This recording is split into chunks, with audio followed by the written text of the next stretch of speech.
السلام علیکم ورحمۃ اللہ وبرکاتہ۔ کیا حال ہے سب کا؟ الحمدللہ۔ سب آنے والوں کو ویلکم کرتے ہیں۔ اللہ کرے کہ آپ کا یہ آنا اور یہاں بیٹھنا اور سیکھنا اور ایک دوسرے سے فائدہ اٹھانا اور دوسرے کو فائدہ پہنچانا، یہ سب اللہ کی خاطر ہو اور اللہ تعالیٰ اس کو قبول فرمائے۔ اعوذ باللہ من الشیطان الرجیم، بسم اللہ الرحمن الرحیم۔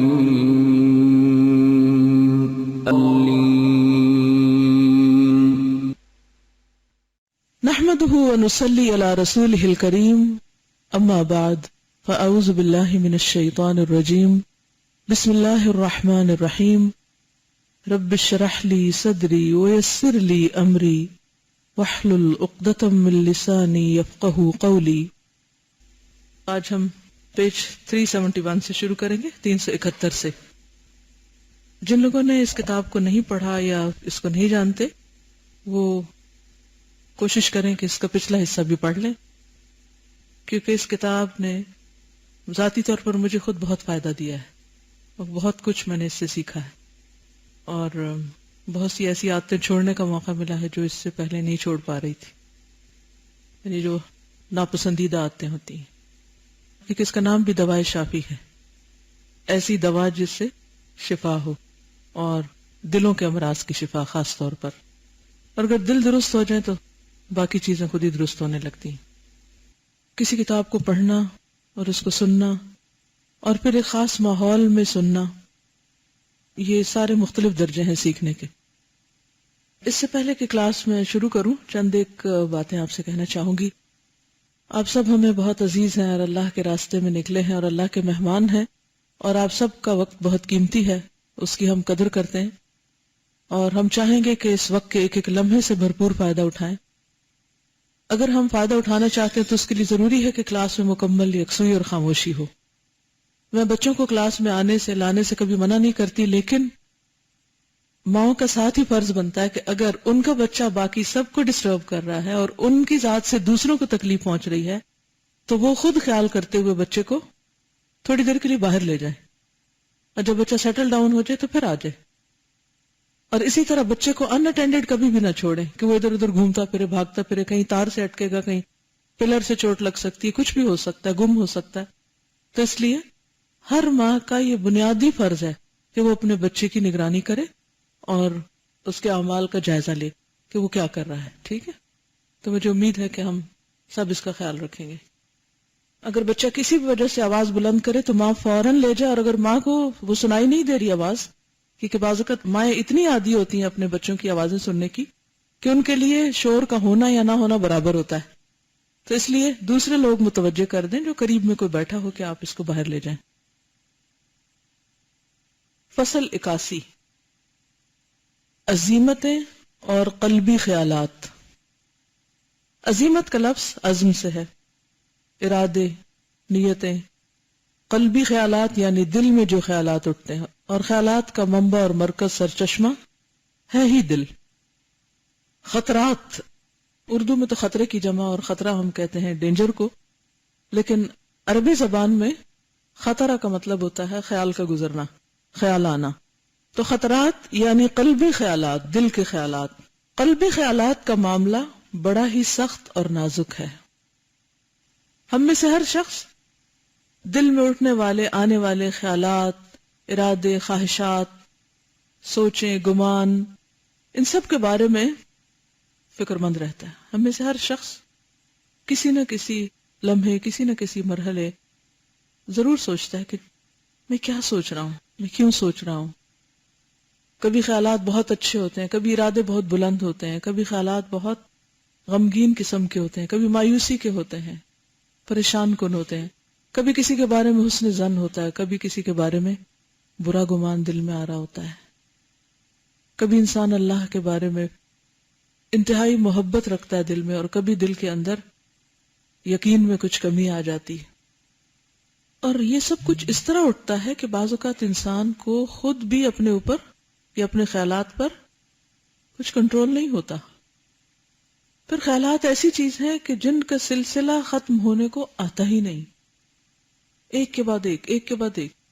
ہم سن کچھ رہے ہوتے ہیں اور سوچ کچھ اور رہے ہوتے ہیں، دیکھ کچھ اور رہے ہوتے ہیں اور سوچ کچھ اور رہے ہوتے ہیں، بیٹھے کہیں ہوتے ہیں، یعنی فزیکلی جسمانی طور پر کہیں اور بیٹھے ہوتے ہیں، لیکن دل ہمارا کہیں اور پہنچا ہوا ہوتا ہے.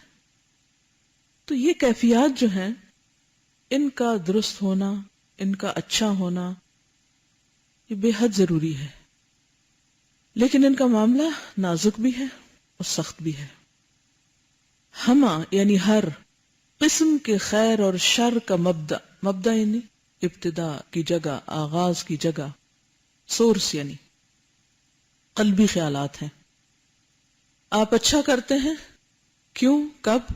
جب آپ اچھا سوچتے ہیں، اور آپ برا کرتے ہیں جب آپ برا سوچتے ہیں. تو گویا اچھے برے عمل کا انحصار قلب کی حالت پر ہوتا ہے. یعنی دل بدلے تو دنیا بدلے، عمل بدلے. انسان کے اندر ارادے، ہمتیں اور عزیمتیں ان خیالات ہی کے ذریعے پیدا ہوتی ہیں. خیالات قلب کی رعایت اور صحیح پاسبانی کرنے والا شخص، صحیح پاسبانی یعنی نگرانی کرنے والا شخص کہ میں کیا سوچ رہا ہوں، لمحہ بلمحہ اپنے آپ کو خود دیکھنے والا، اپنے نفس کے اختیارات کا مالک بن جاتا ہے. یعنی اگرچہ خیالات غیر ارادی ہوتے ہیں، لیکن اگر ہم خود ان پر چیک رکھیں تو آہستہ آہستہ کافی حد تک ہم انہیں کنٹرول کر لیتے ہیں. ایسا شخص اپنی خواہشات پر مکمل طور پر قابو پا لیتا ہے. جس پر منفی خیالات غالب آ جائیں، یعنی جس کی تھنکنگ نیگیٹو ہو جائے، اس پر خواہشات اور نفس پوری قوت سے غلبہ پا لیتے ہیں. وہ پھر اپنے خیالات کا یا اپنے نفس کا مالک نہیں رہتا، نفس اس کو کنٹرول کر لیتا ہے. اور جب کوئی شخص خیالات سے مغلوب ہو جائے تو یہ خیالات اسے جبرن و قہرن ہلاکتوں اور تباہیوں کی طرف کھینچ لے جاتے ہیں. پھر انسان اپنے نفس کا غلام بن جاتا ہے اور نفس اس کو زبردستی کھینچ کر غلط چیز کی طرف لے جاتا ہے، اور انسان نفس کے ہاتھوں، دل کے ہاتھوں مجبور ہو جاتا ہے، کیونکہ اس کا اب اپنے اوپر خود کنٹرول نہیں رہا، نفس اس کو کنٹرول کر رہا ہے. تو کیسی بے بسی کی حالت ہے. کیونکہ خیالات کی جائے ورود قلب ہے. خیالات وارد ہوتے ہیں، آتے ہیں دل پر، قلب پر متواتر یعنی بغیر کسی وقفے کے، اور پے در پے منفی خیالات کا ورود ہو تو وہ باطل تمناؤں اور غلط آرزوؤں کی صورت اختیار کر لیتے ہیں. یہ باطل تمنائیں اور غلط آرزویں ایسی ہوتی ہیں جیسے کوئی پیاسا انسان کسی چٹیل میدان کو پانی کا سمندر سمجھ کر دوڑ پڑتا ہے. سورۃ النور. ان کے اعمال مثل اس سراب کے ہیں جو میدان میں ہو کہ پیاسا اسے پانی خیال کرتا ہے، یہاں تک کہ جب اس کے پاس جاتا ہے تو کچھ نہیں پاتا، اور اللہ کو اپنے پاس موجود پاتا ہے. بس اللہ اس کا پورا پورا حساب دیتا ہے، اور اللہ جلد حساب لینے والا ہے. یعنی جب انسان کے خیالات حقیقت پر مبنی نہیں ہوتے، سچائی پر بیسڈ نہیں ہوتے، حقیقت کے مطابق اور موافق نہیں ہوتے، تو پھر کیا ہوتا ہے کہ انسان دنیا کے بارے میں، لوگوں کے بارے میں، مختلف چیزوں کے بارے میں، ان کی حقیقت کے بارے میں دھوکے میں رہتا ہے. ان کو سمجھتا کچھ ہے حالانکہ ان کی حقیقت کچھ اور ہوتی، اور یہاں تک وہ خیالات اس کو اپنے کنٹرول میں کیے ہوئے ہوتے ہیں کہ انسان جانتے بوجھتے انجان بنا رہتا ہے. اس کو پتا ہوتا ہے حقیقت کچھ اور ہے، لیکن وہ اس حقیقت کو ایکسپٹ نہیں کرنا چاہتا کیونکہ اسے مزہ آتا ہے اس خیالی دنیا میں رہنے. نتیجہ کیا ہوتا ہے کہ جب حقیقت سامنے آتی ہے، کیونکہ اس کو تو سامنے آنا ہی ہے، اس کو تو کوئی نہیں چھپا سکتا یا اسے کوئی بدل نہیں سکتا، جب وہ سامنے آتی ہے تو وہ اس کو فیس نہیں کر سکتا، لہذا وہ سخت قسم کا شوق لگتا ہے، اس کو سخت قسم کی مایوسی ہوتی ہے، اور پھر اس کا اندر پاش پاش ہو جاتا ہے، وہ ٹوٹ جاتا ہے. نتیجہ کیا ہوتا ہے کہ انسان غم اور ڈپریشن کی ایک ایسی کھائی میں جا گرتا ہے کہ جس سے نکلنا بہت مشکل ہو جاتا ہے. اور پھر وہ اس سے بھی نکلنا نہیں چاہتا. پہلے وہ کہیں آسمانوں پہ اڑ رہا تھا اپنے خود ساختہ ایک دنیا میں، کیونکہ انسان اپنے تصورات اور خیالات کی بھی ایک دنیا بنا لیتا ہے اور پھر وہ ان کے اندر پہنچ کر ان کو انجوائے کرتا رہتا ہے، اور جو سامنے ریالٹی ہوتی ہے اس کو نہ وہ دیکھتا ہے، نہ اس کو دیکھنا چاہتا، نہ فیس کرنا چاہتا ہے. لیکن کتنے دن انسان اس دھوکے میں رہ سکتا ہے. اور پھر یہاں اس آیت میں خاص طور پر جو فرمایا نا کہ حتی اذا جاءہ لم یجدہ شیئا، کہ اگر انسان کا آخرت کے بارے میں نقطہ نظر درست نہ ہو اور وہ خوش فہمیوں پر مبنی ہو، اس کے بارے میں انسان غلط خیالات اپنے ذہن میں رکھے ہوئے ہو، تو کیا ہوگا؟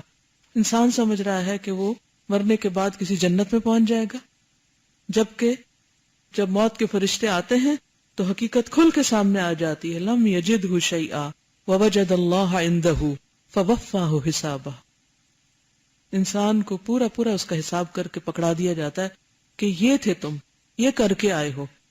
اس وقت اس کے پاس اس کے سوا کوئی چارہ نہیں ہوتا کہ وہ اس حقیقت کو قبول کرے کہ وہ کر بھی کیا سکتا ہے. تھوڑی دیر کے لیے سوچئے، یہ آپ کے سامنے جو دیوار ہے اس طرف آپ کے رائٹ ہینڈ پہ یہ قبرستان کی دیوار ہے سامنے، اس کے پیچھے بے شمار قبریں ہیں.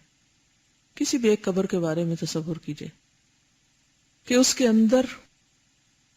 اندر لیٹے ہوئے شخص کے پاس اس وقت کیا ہے. میں جب اس کے پاس سے گزرتی ہوں یا دیکھتی ہوں، لائن قطار تختے لگے ہوئے ہیں، بہت ڈسپلن کے ساتھ جیسے آپ لائنوں میں بیٹھے ہوئے ایسے ہی ان مردوں کو لائنوں میں لٹایا گیا ہے، اور اوپر پتھر کی تختیاں لگی ہوئی ہیں. بظاہر دیکھنے میں ایک نظارہ ہے، لیکن ہر قبر کے اندر ہر شخص صرف اور صرف اپنے عمل کے ساتھ لیٹا ہوا ہے.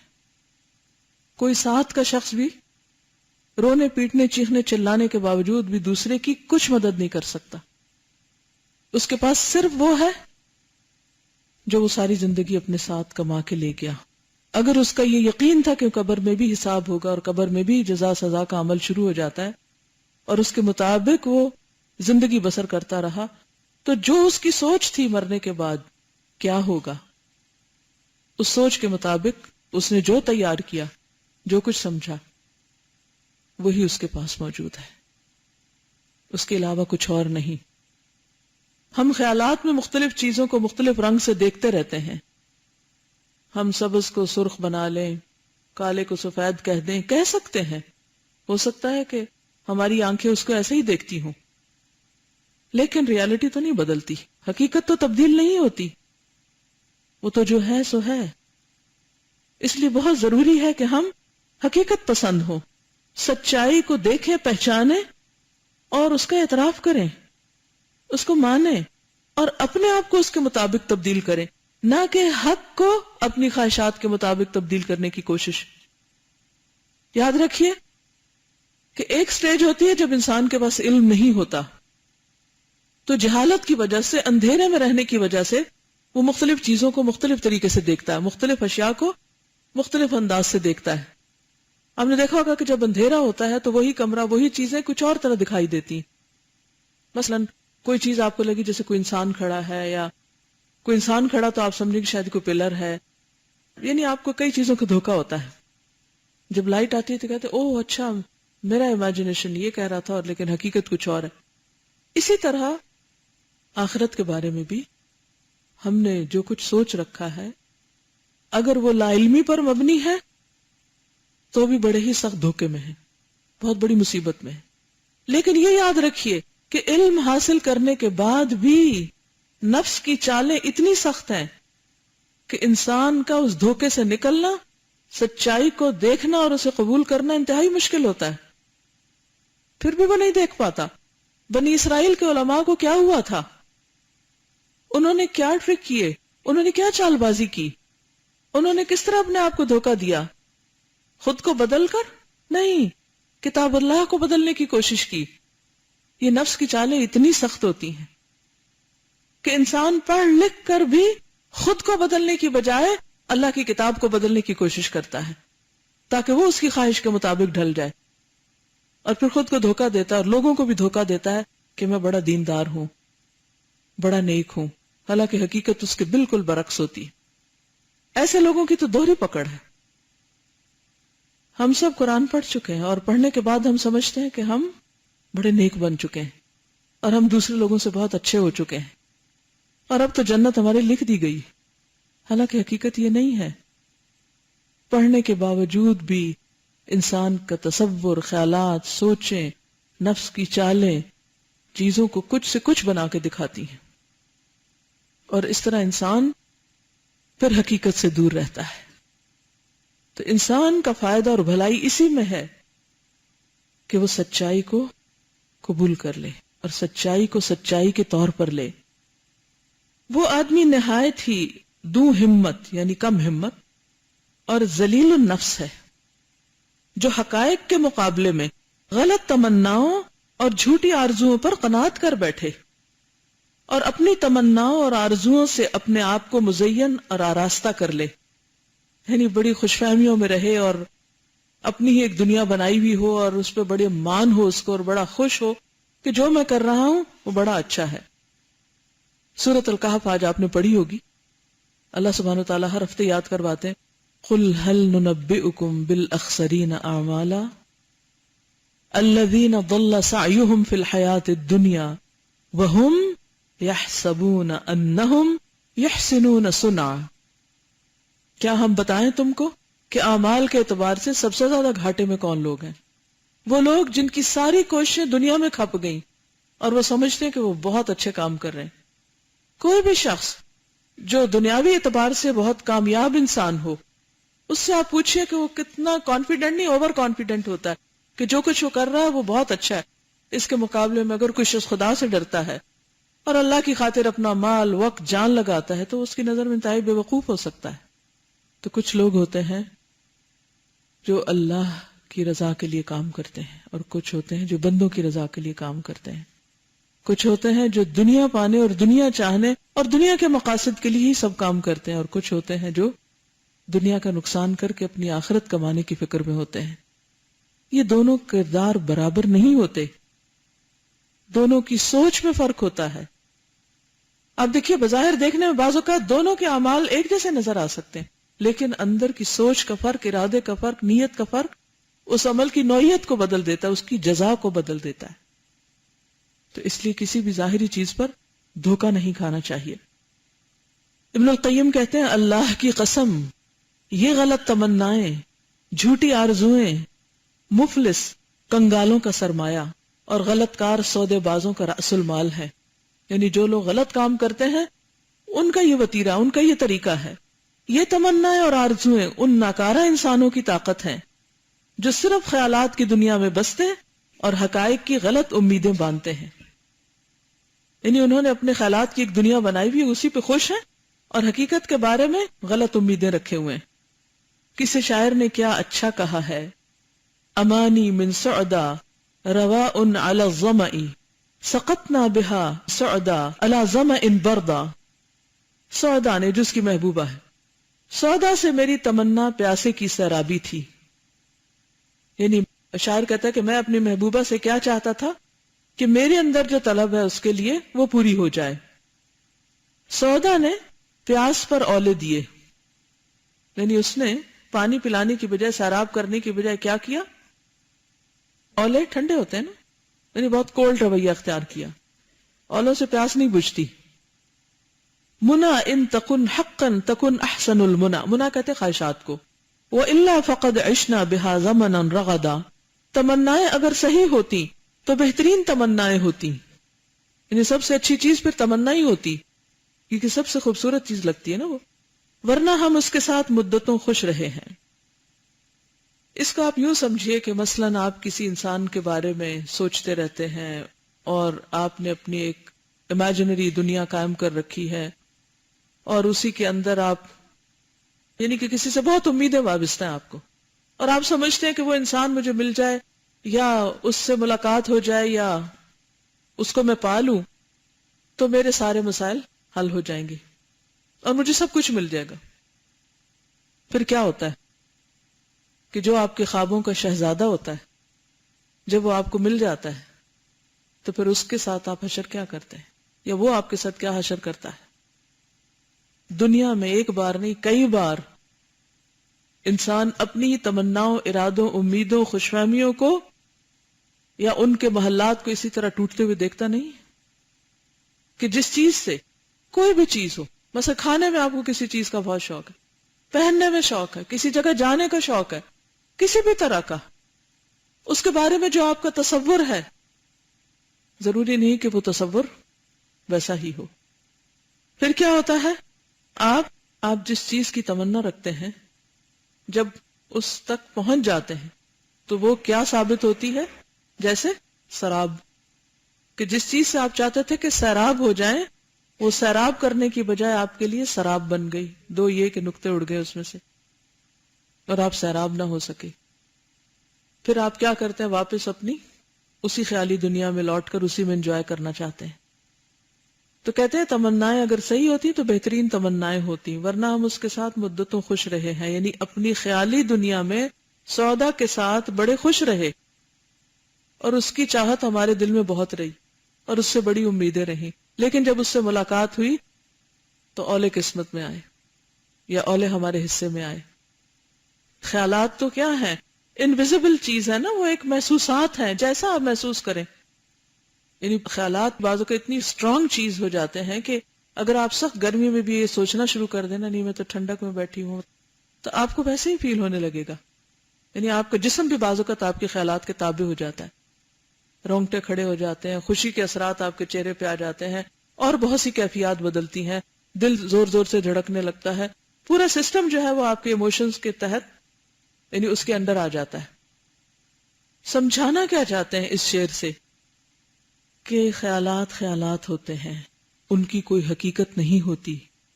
حقیقت اس سے بہت مختلف چیز ہے.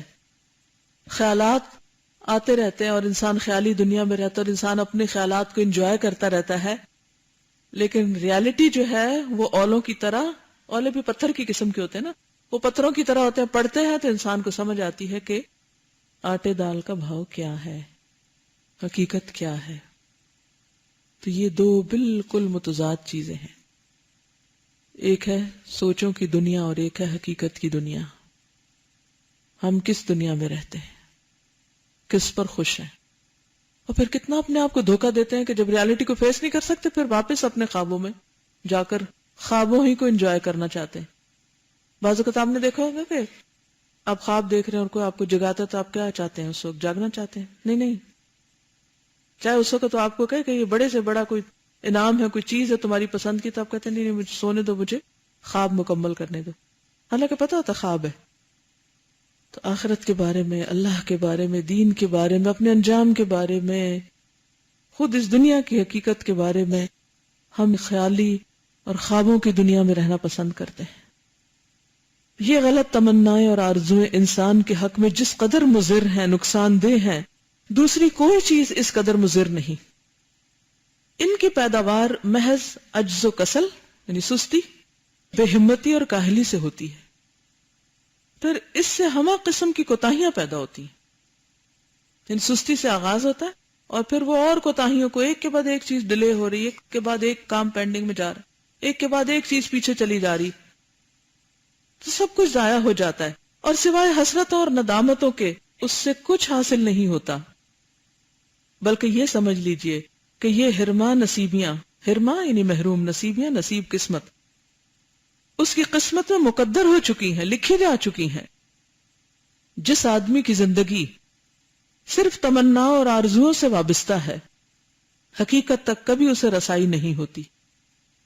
ایسا آدمی کبھی حقیقت کا کوئی عکس اور صورت دیکھ پاتا ہے تو اسے بہت بڑی چیز سمجھ لیتا ہے، اس کی طرف والہانہ دوڑتا ہے اور اس سے معانقہ کرتا ہے. یعنی جیسے سایہ ہوتا ہے نا، تو سایہ انسان ہی کا ہوتا ہے، لیکن اگر کوئی سایہ کے پیچھے دوڑنا شروع کر دے تو سایہ کبھی بھی ہاتھ نہیں آتا. اس خیالی، وہمی اور فکری صورت کے پا لینے پر کہ جس سے اسے کوئی فائدہ نہیں قناعت کر لیتا ہے. اس کی مثال بعینہ ہی ایسی ہے جیسے ایک بھوکا پیاسا آدمی اپنے وہم اور خیال میں کھانے پینے کی صورت پا لیتا ہے اور اسی پر قناعت کر لیتا ہے. حقیقتاً وہاں نہ کوئی کھانے کی چیز ہے نہ پینے کی. اس قسم کی خیالی اور وہمی چیزوں پر مطمئن ہو جانا اور ان پر قناعت کر لینا انتہا درجے کی خست یعنی ذلت اور رذالت نفس کی دلیل ہے. شرافت نفس یعنی نفس کی شرافت، ڈگنیٹی، طہارت نفس، پاکیزگی، علو نفس بلندی، اور بلند نفسی تو یہ ہے کہ انسان ہر بے حقیقت خطرے کو اپنے سے دور رکھے. بے حقیقت خطرہ یعنی ان چیزوں سے نہ ڈرے جن سے ڈرنے کی ضرورت نہیں یا جن کی کوئی ریالٹی نہیں. کبھی گوارا نہ کرے کہ کوئی بے حقیقت خطرہ اس کے قلب پر وارد ہو سکے اور نفس کے قریب پہنچ کر سہارا لے سکے. دیکھیے بعض اوقات یہ ایسے خطرات کا وہم یا سوچ جو ہوتی ہے وہ عمل سے بھی بڑی دور رکھتی ہے. ہم کیا سوچتے ہیں کہ اچھا اگر ہم نے ایسا کیا تو پتہ نہیں دنیا میں کون سی قیامت آ جائے گی، حالانکہ ہوتا کچھ بھی نہیں. اور ہم صرف لوگوں کے ڈر سے، دنیا کے ڈر سے وہ اچھا عمل نہیں کر پاتے جو ہمیں کرنا چاہیے. قلبی خیالات کی حقیقت واضح ہونے پر اب سمجھ لیجئے کہ ہر قسم کے خیالات 4 اصولوں کے ماتحت پیدا ہوتے ہیں. ہر قسم کے خیالات، ہر قسم کے 4 اصولوں کے تحت پیدا ہوتے ہیں. نمبر 1، اول وہ خیالات جن سے انسان اپنا دنیوی مفاد حاصل کرتا ہے، یعنی دنیا کے فائدے کی چیزیں انسان سوچتا ہے. نمبر 2، دوم جن کے ذریعے دنیا کی مضرتوں کی مدافعت کی جاتی، یعنی دنیا میں جو چیزیں انسان کو نقصان دیتی ہیں ان سے انسان بچتا ہے، دفاع کرتا ہے اپنا، ان سے اپنے آپ کو دور کرتا ہے یا ان چیزوں کو دور کرتا ہے. سوم جن کے ذریعے آخرت کی مصالح حاصل کی جاتی ہیں، مصالح یعنی فوائد، مصلحتیں.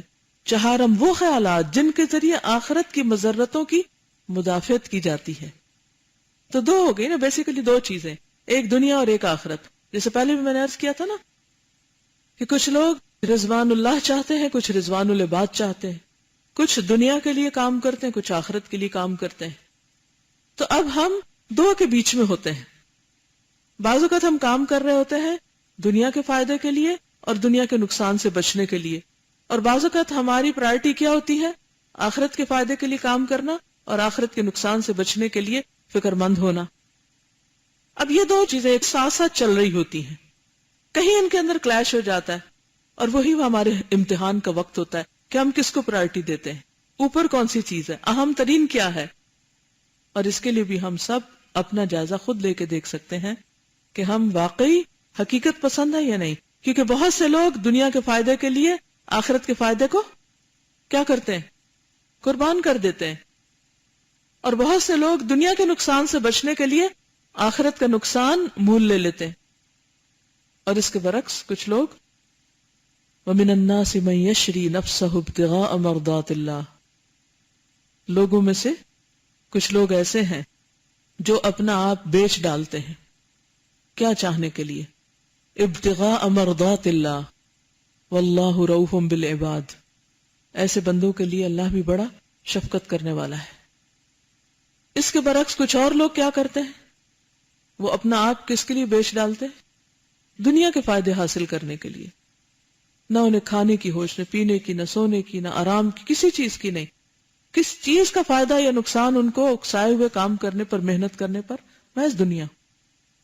ایسے لوگ آخرت کے فائدے کی کوئی چیز سامنے آئے تو حرکت میں نہیں آتے، ٹس سے مس نہیں ہوتے، انہیں کوئی فرق نہیں پڑتا. اذان ہو رہی ہو، نماز کا وقت ہو، حی علی الفلاح او کامیابی کی طرف، انہیں یہ کامیابی کا لفظ سنائی نہیں دیتا.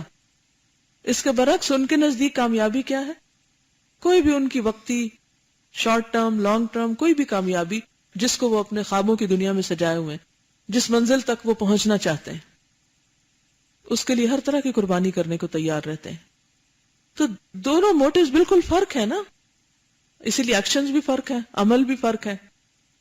ہم میں سے ہر شخص کو اپنا جائزہ لینا چاہیے، کون سی چیز مجھے اٹھا بٹھاتی ہے، کون سا کام ایسا ہے جس کے شوق میں میری ساری سستی دور ہو جاتی، ساری تھکاوٹ ختم ہو جاتی، مجھے سارے غم بھول جاتے ہیں، میری ساری دلچسپیاں بے مزہ ہو جاتی ہیں جب وہ چیز میرے سامنے آتی ہے. کیا وہ دنیا کی چیز ہے یا آخرت کی؟ مثلاً آپ بہت تھکے ہوئے تھے، تھک کر آپ بستر میں لیٹے، اتنے میں اچانک آپ کے دروازے پہ دستک ہوئی، آپ نے پتہ نہیں کون ہے، میں تو سونے لگی، کوئی اور دیکھ لے، کوئی اور جاتا ہے دروازے پہ اور دیکھتا ہے کہ اچھا کوئی بہت ہی عزیز دوست کھڑا ہے، تو کیا ہوگا آپ کی تھکاوٹ کا؟ دور ہو جائے گی؟ یاد رہے گی؟ نہیں یاد رہے گی. کیوں؟ جی دلچسپی، آپ کا دل، آپ کی جو سوچ، آپ کی محبت، آپ کی ہر چیز پہ غالب آ گئی. سوال میرا صرف اتنا ہے، ہم میں سے ہر شخص اپنے لیے سوچے، اپنے بارے میں. دوسروں کو بھول جائیں کہ کون کیا کرتا ہے اس وقت. اپنے بارے میں سوچیں، وہ کون سی چیز ہے، وہ چیز یا انسان، وہ کام، وہ کیا چیز ہے جو مجھے اٹھا بٹھاتی، جس کے ملنے کے بعد میرے لیے کوئی غم نہیں رہتا، کوئی فکر نہیں رہتی، کوئی تھکاوٹ نہیں رہتی. اگر وہ آخرت کی ہے، وہ کل کا فائدہ ہے، تو خوش قسمت ہیں آپ کہ آپ کو اللہ نے بہت بڑی دولت اور نعمت سے نوازا ہے. لیکن اگر وہ صرف دنیا کی ہے تو خسارے میں ہے. اس سینٹر آف لائف کو، اس مرکز محبت کو تبدیل کرنا ہوگا، اور یہی ہم سب کا امتحان ہے، یہی ہمارے لیے چیلنج ہے. انسان کو چاہیے کہ اپنے تمام خیالات، افکار اور ہموم ہم کی جمع ہے. ہم کس کو کہتے ہیں؟ فکر وغیرہ. ان 4 اصولوں کے اندر محدود اور محصور کر لے. کسی کے خیالات ان 4 قسموں میں محدود اور محصور ہو جائیں، محصور یعنی اس کے اندر آ جائیں، قید ہو جائیں، تو اسے چاہیے کہ تا امکان چاروں کو اپنے لیے جمع کر لے اور ہر ایک کو اپنے اختیارات کی حدود میں بند کر لے. کبھی بے شمار خیالات کا ہجوم ہو جائے، مثلا ہر 4 قسم کے خیالات اور ان کے متعلقات کی کثرت اور فراوانی ہو جائے، تو چاہیے کہ الاہم فالاہم کا اصول اختیار کرے، یعنی پرائرٹائز کرے، سب سے اہم کو سب سے ٹاپ پر لے جائے. یعنی ظاہر ہم دنیا میں رہتے ہیں، ہماری دنیا کے بھی بہت سے کام ہمارے سامنے ہوتے ہیں، ان کو بھی ہمیں کرنا ہے، ان مقاصد کو حاصل کرنا ہے، اور وہ بنیادی ضرورتیں ہیں انسان کی، کھانا پینا سونا شادی بیاہ اولاد، یہ دنیا کی بہت ساری ضروریات ہیں، اور وہ بھی بہت جائز اور بہت ضروری چیزیں ہیں. پھر اس کے ساتھ ساتھ دین کے کچھ کام ہیں، دین کے مقاصد ہیں، یہ ساری چیزیں بھی ہیں. تو پھر انسان اپنے آپ کو دیکھے کہ میرے پاس وقت کتنا ہے، عمر کتنی ہے، صلاحیت کتنی ہے، مال کتنا ہے. تو ان میں سے اس وقت سب سے اہم ترین چیز کون سی، یعنی موسٹ ارجنٹ اینڈ امپورٹنٹ. آج آپ دیکھیں کہ دنیا میں جو ٹائم مینجمنٹ کے اصول ہیں، urgent and important, urgent not important, important not urgent, یہ ساری چیزیں ہم سمجھتے ہیں کہ نئے دور کی، جدید دور کی پیداوار ہے، حالانکہ یہ سب ہمیں دین نے سکھایا ہے. دین نے ہمارے لیے ان سب چیزوں کو اپنی جگہ پر لا کر رکھا ہے کہ سب سے اہم کیا ہے. الاہم فالاہم کا اصول اختیار کرے، جو زیادہ اہم ہو اور ان کے فوت ہونے کا خطرہ ہو انہیں مقدم رکھا جائے، یعنی پہلے کیا جائے، اور جو اہم نہ ہو، ان کے فوت ہونے کا خطرہ اور اندیشہ بھی نہ ہو، انہیں مؤخر کر دے، انہیں بعد میں کر لے. مثلا نماز کا وقت ہے اور اس کے ساتھ ساتھ شاپنگ کے لیے بھی جانا ہے آپ کو. اب آپ کو ڈیسائیڈ کرنا ہے کہ پہلے کیا کام کروں. دل کیا کہتا ہے کہ چلو جا کے پہلے شاپنگ کر لیں گے، پھر نماز پڑھ لیں گے. لیکن پھر آپ کے اندر سے ضمیر کہتا ہے کہ نہیں، اگر آپ اس وقت بازار نکلے تو ہو سکتا ہے آپ کی گاڑی رش میں پھنس جائے اور نماز کا وقت بہت لیٹ ہو جائے یا قضا ہو جائے، تو بہتر ہے کہ میں تھوڑا سا وقت لے کر پہلے نماز پڑھوں، پھر بازار چلی جاؤں. یہ چھوٹے چھوٹے ڈیسیژن ہر وقت ہم کرتے ہیں نا. اکثر آپ نے دیکھا ہوگا ہم نماز بہت لیٹ پڑھتے ہیں. کیوں؟ وجہ کیا ہوتی ہے؟ وہ کیوں مؤخر ہو جاتی؟ اس سے پہلے دوسری چیزیں کیوں آتی؟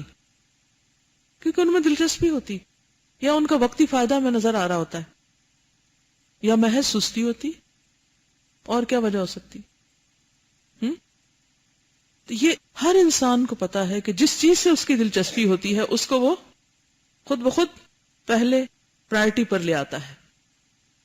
دوسری قسم کے خیالات جو اہم ہیں لیکن ان کے فوت ہونے کا اندیشہ نہیں، اور جو اہم نہیں ہیں ان کے فوت ہونے کا خطرہ اور اندیشہ بھی نہیں ہے، ان 2 قسموں میں سے ہر ایک کی شان ایسی ہے کہ اسے مقدم رکھا جائے. اس صورت میں انسان نہایت متردد اور پریشان ہو جاتا ہے. کئی دفعہ ایسا ہوتا ہے نا، آپ کنفیوز ہو جاتے ہیں، یہ پہلے کروں یا یہ پہلے کروں. بچے اہم ہیں، نماز اہم ہے، اس وقت گھر میں رہنا ضروری ہے کہ گھر سے باہر جا کے کلاس اٹینڈ کرنا چاہیے. یہاں آتے ہوئے ہم میں سے ہر ایک عورت نے یہ ضرور سوچا ہوگا کہ وہ جائے یا نہ جائے. پھر آپ سوچتے ہیں جانا بھی ضروری ہے، پھر گھر میں کوئی کام نظر آتا ہے یہ بھی بڑا ضروری ہے، پھر کیا کروں کیا نہ کروں، فیصلہ نہیں کر پاتے. دونوں چیزیں برابر برابر کی اہم لگ رہی ہوتی ہیں، وہ بھی ڈیوٹی لگ رہی ہوتی ہے، یہ بھی ڈیوٹی لگ رہی ہوتی ہے. وہ لگتا ہے وہ بھی فرض ہے، لگتا ہے یہ بھی فرض ہے، طلب العلم بھی فریضہ ہے اور گھر کو لک آفٹر کرنا بھی فریضہ ہے. اب کریں تو کریں کیا، کہ کسے اختیار کرے اور کسے مقدم سمجھے. اہم کو اگر مقدم رکھتا ہے تو کم درجے کی چیز فوت ہو جاتی ہے، کم درجے کی چیز کو مقدم رکھے تو جو اس سے اہم ہے اس سے توجہ ہٹ جاتی. یہ مشکل وہاں پیدا ہوتی ہے جہاں ایسی دو چیزیں سامنے آ جاتی ہیں جن کا اجتماع بیک وقت ناممکن ہوتا ہے. بعض چیزوں کو تو آپ اکوموڈیٹ کر لیتے ہیں نا، دو چیزیں ایک وقت میں بھی کر لیتے ہیں، لیکن کچھ چیزیں ایک وقت میں ملٹی ٹاسکنگ نہیں ہو سکتی، اور ایک کی تحصیل سے دوسری کا فوت ہونا لازمی. ایسا اس لیے ہوتا ہے کہ انسان کو پوری عقل اور فہم اور کامل بصیرت اور معرفت سے کام لینے کی ضرورت ہوتی ہے. اب اور زیادہ آگے ڈیپتھ میں جانے کی ضرورت ہوتی. جب تک ہم وہاں نہیں پہنچتے تو ہم کم علمی، کم حکمت، کم عقلی کی وجہ سے بعض اوقات جو نسبتاً کم اہم ہوتی ہے اس کو ہم زیادہ اہم کر لیتے ہیں، اور جو اہم ترین ہوتی ہے اس کو ہم نیچے لے جاتے ہیں. پھر کر بیٹھتے ہیں، پھر پریشان ہوتے ہیں، پھر ایک گلٹ ستاتی ہے، اب کریں تو کریں کیا. تو اس کے لیے کیا ضروری ہے؟ بصیرت، معرفت، عقل اور فہم. یہی وہ مقام ہے جہاں سے رفعت و بلندی حاصل کرنے والا رفعت و بلندی حاصل کر لیتا ہے، نجات اور فلاح پانے والا نجات و فلاح پا لیتا ہے، اور خسارہ پانے والا خسارہ پا لیتا ہے. نیکیوں کے بھی موسم ہوتے ہیں، نیکیوں کے بھی مواقع ہوتے ہیں، ٹھیک ہے نا. اپرچونٹیز ہوتی ہیں نا مختلف کاموں کی، جب وہ نکل جاتی ہیں. مثلا اگر آپ 9 ذی الحج کو زوال آفتاب کے بعد عرفات نہیں پہنچے اور اس کے علاوہ سارا سال آپ وہیں ڈیرا لگا کے بیٹھے ہوئے، تو کیا ہوا؟ وہ مقام نہیں پایا آپ نے، وہ درجہ نہیں پایا.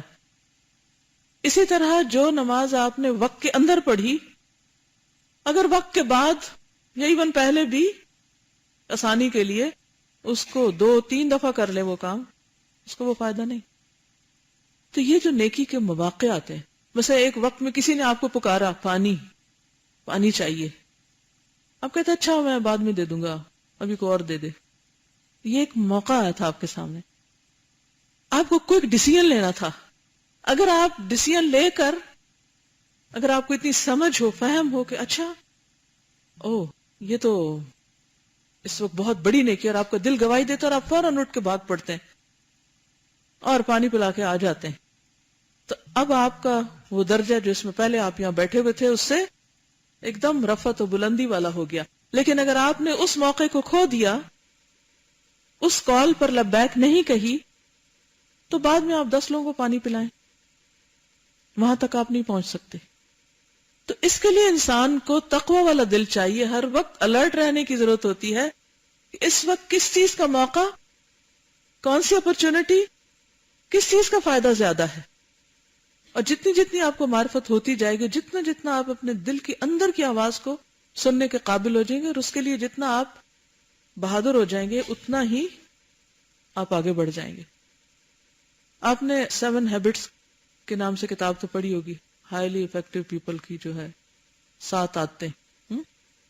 اب اس کی 8ویں عادت بھی آ گئی ہے کہ جو بہت کامیاب لوگ ہوتے ہیں ان کے اندر ایک اور عادت، اس نے اسٹیون کوے کی جو کتاب ہے اس نے وہ ایک اور ایکسپلور کی ہے، صرف انسانوں کے جو کام ہے اور ان کے جو نتائج ہیں اور ان کے اوپر غور و فکر کے بعد. اور وہ کیا ہے کہ آپ اپنے اندر کی آواز کو دبائیں نہیں. اگر آپ کے اندر اللہ نے کوئی چیز ڈالی ہے تو اسے اسپیک آؤٹ. جب آپ اسے بولیں گے، جب آپ اس کو باہر لائیں گے، جب آپ اس کو سنائیں گے، تو آپ وہ کام کر پائیں گے. اور دوسرے بھی کیا کریں گے؟ دوسرے بھی آپ کے ساتھ تعاون کریں گے. لیکن اگر آپ نے اپنے خیالات کو، اپنی سوچوں کو اندر ہی دبا دیا جو اللہ نے آپ کے اندر رکھی، تو نتیجہ کیا ہوگا؟ کسی کو کیا خبر کہ آپ کیا چاہتے ہیں، کسی کو کیا پتا کہ کیا کرنا چاہیے. ہم نے خود ہی سے زوم کر لیا کہ کوئی فائدہ نہیں کسی کو کہنے کا، کوئی نہیں سنے گا، کچھ ہونے کا نہیں، میری قسمت میں بس یہی لکھا ہے، مجھے بس یہی کر لینا چاہیے. نہیں، اللہ نے آپ کو چنا تھا کسی خاص چیز کے لیے اور اس کے خیالات ڈالے تھے آپ کے اندر. آپ نے کیا کیا؟ قد افلح من زکاہا وقد خاب من دساہا. تو یہ جو حق اور سچ بات اللہ نے آپ کو دکھائی، آپ کا فرض بنتا ہے کہ آپ اس کا اما بنعمت ربک فحدث، اس نعمت کا اظہار کرو. اپنی سوچ، اپنے اندر آنے والی قیمتی خیالات، اور وہ قیمتی خیالات کون سے ہوتے ہیں کہ جس میں کسی کی خیر اور بھلائی کے منصوبے ہوں، الا من امر بصدقۃ او معروف او اصلاح بین الناس کے کام ہوں، جن کو خود قرآن نے بتایا ہے. تو ان چیزوں کو دبانا نہیں چاہیے، ان کا ذکر کرنا چاہیے. اچھا، ذکر کرنے سے ہمیں ڈر کیوں لگتا ہے؟ ایک صحیح درست بات جو ہمیں پتہ ہوتی کہ ٹھیک ہے اور کرنی چاہیے، کیوں نہیں کرتے ہم وہ وہاں؟ کیونکہ رضوان العباد نہیں ہوتی، بندوں کی رضامندی حاصل نہیں ہوتی. حالانکہ اس وقت ہمیں پتہ ہوتا ہے کہ یہ بات کریں گے تو اس سے اللہ راضی ہوگا، مگر وہ چیز نیچے چلی جاتی ہے اور رضوان العباد اوپر آ جاتی ہے. دنیا کا وقتی فائدہ آگے آ جاتا ہے، آخرت کا بڑا فائدہ پیچھے چلا جاتا ہے. تو ہم اس الاہم فالاہم کے اصول پہ عمل نہیں کر رہے ہوتے. یعنی ہم کبھی سوچیں تو کتنے ہی نیکی کے مواقع شاید ہم نے گنوا دیے صرف لوگوں سے ڈر کے، لوگوں کے خوف میں. لوگ کیا کہیں گے؟ ہو سکتا ہے لوگوں کے نوٹس میں بھی نہ ہو بات اور آپ نے خود ہی دلا دی، ان کو شاید پرواہ بھی نہ ہو سکتا ہے کتنی دفعہ ہم نے اللہ کی نافرمانی والا لباس پہنا ہو صرف اس لیے کہ لوگوں کو خوش کر سکیں. کتنی دفعہ ہم نے زبان سے اللہ کی ناراضگی کے جملے نکالے ہوں صرف اس لیے کہ لوگوں کو ہنسا سکیں، لوگوں کو خوش کر سکیں. اور کتنے ہی نیکی کے مواقع ہم نے صرف اس لیے گنوا دیے ہوں کہ وہ لوگ اس کو اپریشیٹ نہیں کریں گے. پھر قیامت کے دن انسان ایسے سارے مواقع پر ریگریٹ کرے گا. اور ہر ایک کمزور ہے سوائے اس کے جسے اللہ قوت بخشے، ہر ایک جاہل ہے سوائے اس کے جسے اللہ علم دے، ہر ایک بے نور ہے سوائے اس کے جسے اللہ نور عطا کرے، بصیرت عطا کرے، حقیقت کی معرفت عطا کرے. اور جب وہ نصیب ہو جائے تو پھر اس کو انسان مضبوطی سے پکڑ کر رکھے، کیونکہ بہت تھوڑے وقت کے لیے ہم یہاں دنیا میں. یہ مواقع روز روز نہیں آئیں گے، یہ وقت روز روز نہیں ملیں گے کہ ہم بزدلی سے کام لیتے ہوئے نیکی کے اپرچونٹیز کو کھو دیں. اکثر ارباب عقل اور بصیرت ایسے ملیں گے جو غیر اہم امر کو جس کے فوت ہونے کا اندیشہ نہیں، اہم امر سے جس کے فوت ہونے کا اندیشہ ہے مؤخر کر دیتے ہیں، ڈیلے کر دیتے ہیں، پوسٹ پون کر دیتے ہیں. یہ ایک مانا ہوا کلیہ ہے، اس سے کوئی انکار نہیں کر سکتا. البتہ اس کلیہ پر کوئی زیادہ عمل کرتا ہے، کوئی کم. اس کلیہ کی اصل وہ قاعدہ کلیہ ہے جس پر شرع و قدر کا دار و مدار ہے اور جس کی طرف تخلیق و امر کی رجعت ہوتی ہے کہ بڑی اور اعلیٰ مصلحت کو چھوٹی کے مقابلے میں زیادہ ترجیح دی جائے. یعنی شریعت کیا کہتی ہے اور دنیا میں ایک فطرت کا اصول کیا ہے کہ بڑی اور اعلیٰ مصلحت کو چھوٹی کے مقابلے میں ترجیح دی جائے. بڑی خرابی کی مدافعت کے لیے چھوٹی خرابی اختیار کر لی جائے، بڑی مصلحت کی تحصیل کے لیے چھوٹی مصلحت کو ترک کر دیا جائے، بڑے مفسدے کی مدافعت کے لیے چھوٹا مفسدہ اختیار کر لیا جائے. اس کی کیا مثال ہو سکتی؟ یعنی بڑے نقصان کو روکنے کے لیے چھوٹا نقصان کر لیا جائے. مثلا میز پہ پانی گرا، اگر آپ اس کو نہیں کنٹرول کرتے تو کیا ہوگا؟ وہ گر کے ہو سکتا ہے کارپیٹ خراب کر دے، اور جب کارپیٹ خراب کرے گا تو اس کو صاف کرنا اور مشکل ہوگا. اب آپ کے سامنے ٹیشو کا ڈبہ رکھا ہے یا کوئی کپڑا رکھا ہے اور آپ سوچتے نہیں ٹیشو تو اتنے روپے کا آیا تھا اس لیے وہ تو میں نہیں استعمال کر رہی اس کو صاف کرنے، اور کپڑا گندا ہو جائے گا تو دھوئے گا کون؟ تو اب کیا کریں؟ آپ اس کو گرنے دو، کوئی نہیں، کارپیٹ میں جذب ہو جائے گا، خیر ہے تو سوکھ جائے گا. لیکن وہ جو داغ رہ جائے گا اس کو کون دے گا؟ سارا کارپیٹ اٹھا کے لے جا کے دھونا یا اس کو لا کے کسی چیز کو بڑی مشین کو اسے دھونا آسان؟ وہ کپڑا دھونا آسان تھا نا، ایک چھوٹا سا ٹاول یا چند ٹیشو، اگر اس سے آپ اس کو کنٹرول کر لیتے، چھوٹی خرابی کو روک لیتے تو وہ بڑی مصیبت میں نہ پڑتے. بہت سارے لوگ اسی طرح کام کرتے ہیں کہ وہ چھوٹی چھوٹی چیزوں کے فائدے، اچھا یہ کر لو، سارے دن میں چھوٹے ایسے کام کرتے رہتے جس کے بعد اتنے تھک جاتے ہیں کہ کوئی اعلیٰ درجے کا کام ہو ہی نہیں پاتا. جو آپ کی زندگی کے اہم ترین مقاصد ہیں ان کو صبح سویرے سب سے پہلے کیجئے، پہلے وہ کر لیجئے، اس کے بعد جو آپ کا کم درجے کا وقت ہو وہ آپ دوسری چیزوں کو دیجئے، تب آپ زندگی میں کچھ کر سکیں گے. لیکن اگر آپ یہ صرف سوچتے ہیں اچھا میں پہلے یہ کر لوں، پھر وہ کر کے وہاں سے کچھ اور نظر آ گیا، پھر وہاں سے کچھ اور نظر آ گیا، پھر وہاں سے کچھ اور آ گیا، سارا دن گنوا دیا، پھر اس کے بعد لگے بیٹھے کچھ کرنے، اب کیا کرنا ہے، اب تو کچھ نہیں ہو سکتا، اور ایک کے بعد ایک دن زندگی کا گزرتا چلا جائے. تو ہر شخص کو اپنے اوقات، اپنی صلاحیتوں، اپنے اندر کی آوازوں، اپنے کو ملنے والی نعمتوں اور اپنے اس عقل سمجھ پر جو اللہ نے دی ہے کچھ اچھے کاموں کے لیے، اس کو بہترین طریقے سے استعمال کرنا چاہیے. چھوٹی چھوٹی چیزوں، چھوٹے چھوٹے ایشوز میں الجھ کر لڑائی جھگڑے، فتنہ فساد، لوگوں کی باتیں، اس نے مجھے یوں کیوں کہہ دیا، فلانا ایسے مجھے کیوں دیکھتا ہے، اور فلاں تو مجھے سلام ہی نہیں کرتا، اور اس نے تو میری قدر ہی نہیں کی. انسان اگر اس سے نیکیوں کے مواقع کو گنواتا چلا جائے تو کس قدر نقصان ہے، کہاں جا پہنچے گا. دیکھیں دنیا میں جن لوگوں نے کچھ بہت بڑا کام کیا ہوتا ہے، ایسا نہیں کہ ان کے پاس زندگی میں ایک دن میں 24 گھنٹے سے زیادہ کچھ ٹائم ہوتا ہے، اتنا ہی ہوتا ہے جو سب کو ملتا ہے. ایسا نہیں کہ وہ بہت ہی افلاطون ہوتے ہیں. افلاطون اگزامپل ہے بہت بڑے دماغ کی. نہیں، کچھ نہیں، نارمل انسان ہوتے ہیں ہماری طرح کے. فرق کس چیز کا ہوتا ہے کہ وہ اہم کو اہم سمجھتے ہیں اور اس کے مقابلے میں باقی چیزیں جو غیر اہم ہوتی ہیں ان کو ان کی جگہ پر رکھتے ہیں. ہم میں سے خود ہر ایک کو سوچنا چاہیے کہ میری آخرت کے اعتبار سے، انسانوں کو فائدہ دینے کے اعتبار سے وہ کون سی چیز ہے جو مجھے پہلے کر لینی چاہیے، اور اس کو خود ویلیو کر کے، خود امپورٹنس دے کے اس کی طرف توجہ کرنی چاہیے.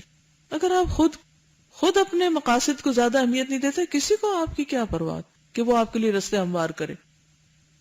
خود کو آپ خود ویلیو نہیں کرتے، اپنے وقت کی خود قدر و قیمت نہیں پہچانتے، کوئی کیوں کرے گا آپ کے لیے کچھ.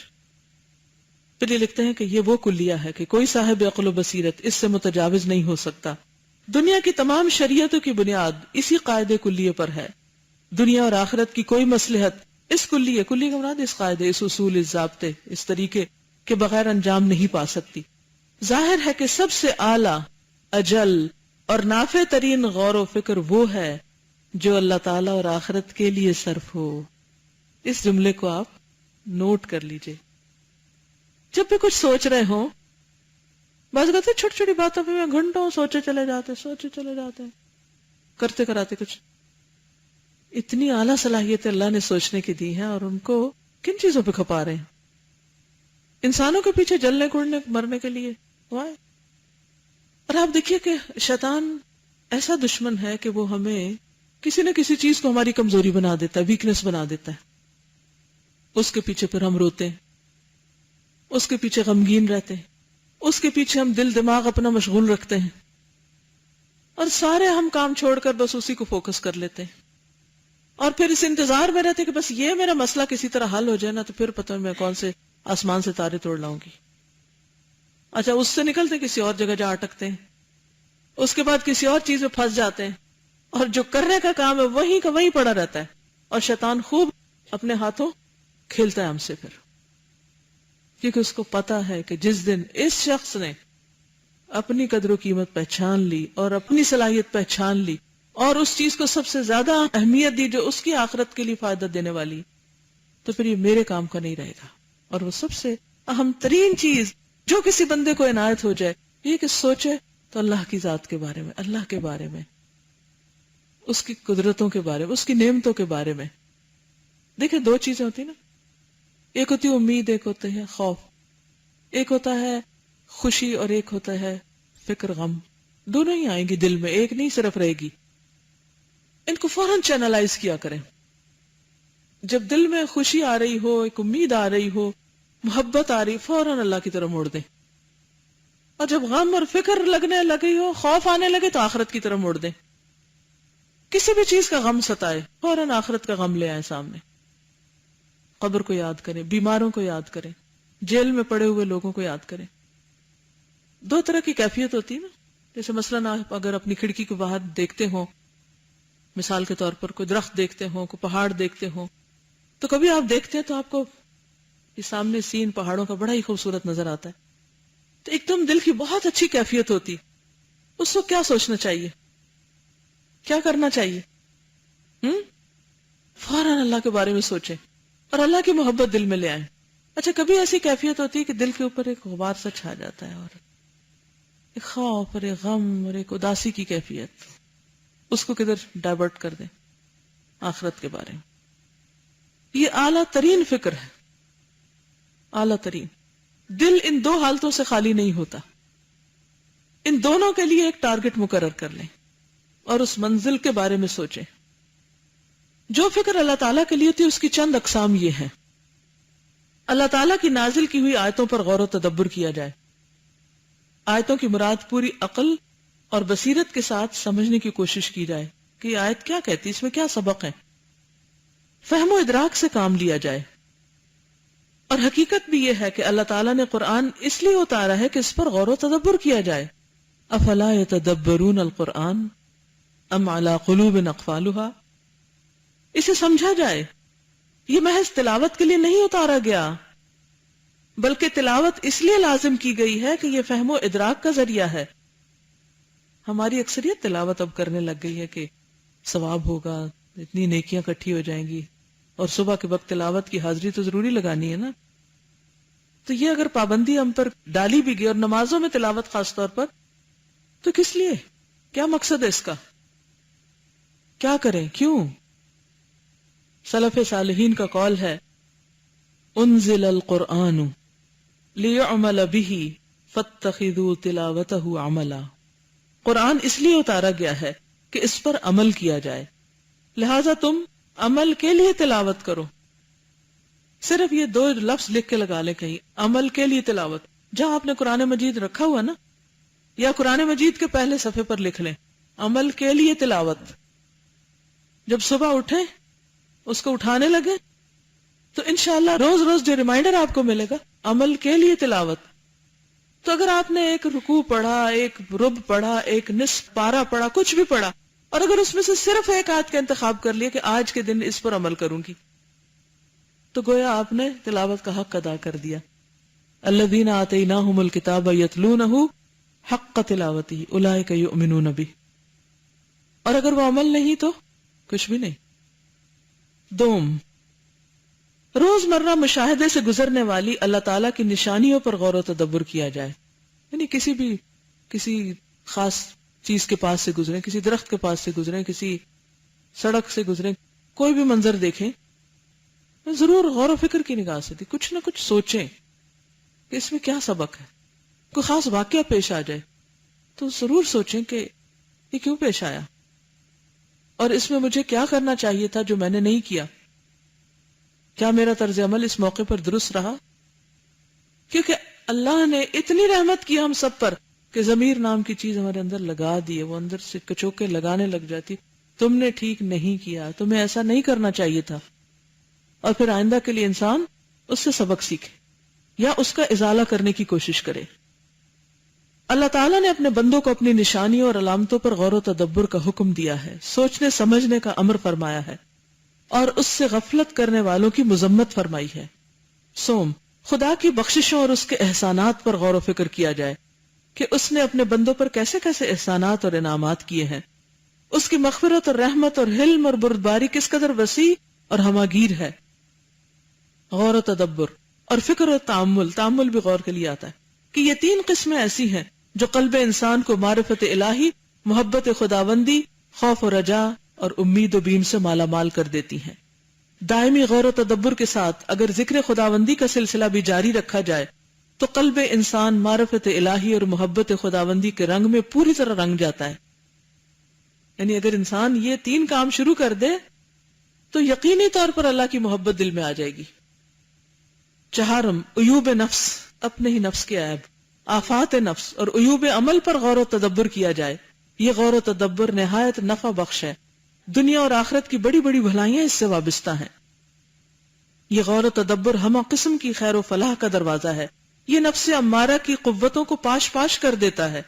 اس سے نفس امارہ اس قدر بے بس ہو جاتا ہے کہ برائیوں کے حکم سے اسے رک جانا پڑتا ہے۔ نفس امارہ جو ٹوٹ گیا تو پھر نفس مطمئنہ اطمینان اور خوش عیشی سے اپنا وقت گزارتا ہے، اور ہر طرح کی خوش عیشی کے ثمرات سے مستفید ہوتا ہے۔ حکم و فرما روائی بھی اسی کی جاری رہتی ہے۔ جب نفس مطمئنہ خوش عیشی سے وقت گزارتا ہے تو قلب بھی زندہ رہتا ہے، خوشگوار زندگی گزارتا ہے، اور اپنی مملکت میں پوری قوت سے حکومت کرتا ہے۔ ساری مملکت میں صرف یعنی پورے جسم پر، پورے انسان پر اسی کا حکم چلتا ہے۔ نیز قلب کے تمام امراء، حکام اور قلب کا سارا لشکر اس کا مطیع ہوتا ہے۔ مملکت کی ساری مصلحتیں اور حکمتیں قلب کے منشا کے مطابق عمل میں لاتے ہیں، اور ساری قوتیں اور صلاحیتیں قلب کی مرضیات پر نثار کر دیتے ہیں، یعنی ہر چیز پھر اس کے تابع ہو جاتی ہے۔ پنجم، وقت کے واجبات اور ضروریات اور وظیفہ اعمال پر غور و تدبر کیا جائے۔ وقت کے واجبات، اس وقت میں کیا ضروری ہے کرنا، دوائے شافی پڑھنا یا اور باتیں کرنا، اور وظیفہ اعمال پر غور و تدبر کیا جائے، یعنی کام جو بھی ہم کرتے ہیں، اور عزم و ہمت کی تمام تر توجہات اپنی چیزوں کی طرف موڑ دی جائیں۔ چنانچہ عارف انسان، یعنی جو معرفت والا ہوتا ہے، وقت کا بیٹا ہوتا ہے۔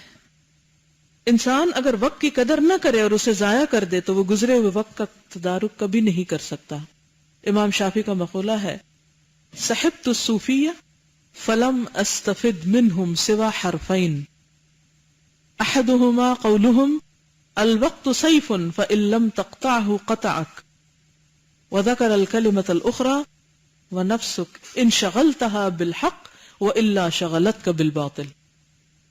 صوفیہ کی صحبت سے میں نے دو باتیں حاصل کی، ایک یہ کہ وقت تلوار ہے، اگر تم اس سے نہیں کاٹتے تو سامنے والا تمہیں اس سے کاٹے گا، اگر تم اس سے نہیں کاٹتے، نہیں کام نہیں لیتے، تو وہ تمہیں اس سے کاٹ دے گا۔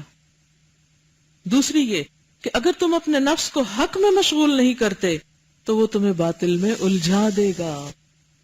یہ بڑی اہم بات ہے، اگر تم اپنے آپ کو حق میں مشغول نہیں کرتے تو کیا ہوگا؟ وہ باطل میں مشغول ہو جائے گا، اور ہماری اکثریت کا مسئلہ ہی یہی ہے۔ جب ہم قرآن مجید پڑھتے ہیں، روز روز قرآن پڑھتے ہیں، سنتے ہیں، ڈوز ملتی رہتی ہے، کچھ نہ کچھ کرتے رہتے ہیں، جو ہی وہ سلسلہ ختم ہوتا ہے دنیا میں واپس لوٹتے ہیں، آہستہ آہستہ آہستہ اگر اس کو پکڑ کے نہیں رکھتے، نتیجہ کیا ہوتا ہے؟ ایک دن آتا ہے ایسے ہو جاتے ہیں جیسے کبھی قرآن پڑھا ہی نہ تھا۔ جب تک ہم نے نفس کو حق پہ لگایا وہ کسی حد تک حق کی پیروی کرتا رہا، لیکن جب اس کو چھوڑا تو باطل نے آ کے اس کو پکڑ لیا۔ یہ ایسے ہی ہے نا، جیسے اگر آپ اپنی کسی قیمتی چیز کی حفاظت نہیں کرتے تو کیا ہوتا ہے؟ اگر آپ اس کی حفاظت نہیں کرتے، کوئی آ کے اس کو اٹھا کے لے جاتا ہے۔ کوئی بھی چیز سوچے تو اسی طرح اللہ نے جو کچھ وقت آپ کو دیا، جو صلاحیتیں آپ کو دی، اگر آپ نے ان کو اپنی آخرت کے لیے استعمال نہیں کیا تو نتیجہ کیا ہوگا؟ لوگ اس کو اپنے مقاصد کے لیے استعمال کر لیں گے، آپ کے پاس کچھ بھی نہیں رہے گا۔ لوگوں کے بھی حقوق اور فرائض صرف اللہ کی خاطر پورے کریں، لیکن لوگوں کو یہ موقع نہ دیں کہ وہ ہمیں استعمال کریں، اور ہم اپنے فرائض کو بھی بس ادھر ادھر کر کے گنوا دیں۔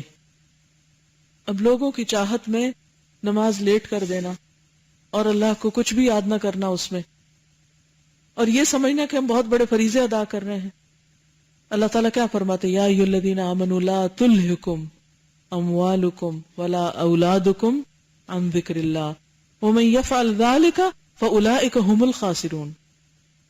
بندوں کا حق اپنی جگہ، اللہ کا حق اپنی جگہ۔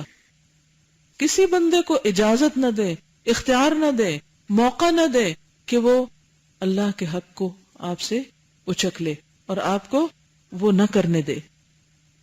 حقیقت امر یہ ہے کہ اسی وقت کا نام انسان کی عمر ہے۔ کون سی؟ جو اس نے کسی کام میں لگا دی، اور جو کام میں نہیں لگی وہ آپ کی عمر نہیں۔ نعیم مقیم، جنت کی دائمی زندگی کا اصل مادہ اور مواد بھی وقت ہے۔ وقت نہایت تیز رفتار ہے، بادلوں سے بھی جلد آتا ہے اور گزر جاتا ہے۔ بس انسان کا وہ وقت جو صرف اللہ کے لیے ہو، وہی اس کی زندگی اور اس کی عمر کا حقیقی مواد ہے۔ اس کے سوا دوسرا وقت زندگی میں محسوب ہی نہیں ہو سکتا، یعنی اسے آپ زندگی نہیں کہہ سکتے، وہ تو موت کا حصہ ہے جو آپ سو کے گزار رہے ہیں یا بیکار گزار رہے ہیں۔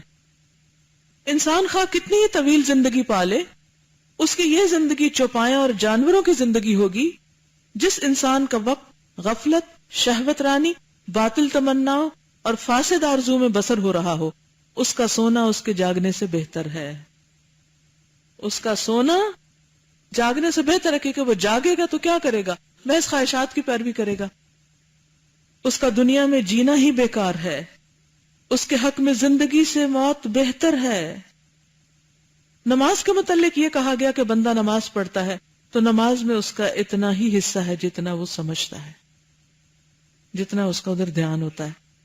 حقیقتاً ایک انسان کی عمر وہی ہے جو اللہ کے لیے اور صرف اللہ کے لیے بسر ہوتی، یعنی جو اللہ کے لیے اور صرف اللہ کے لیے بسر ہو۔ کیا مطلب ہے اس کا؟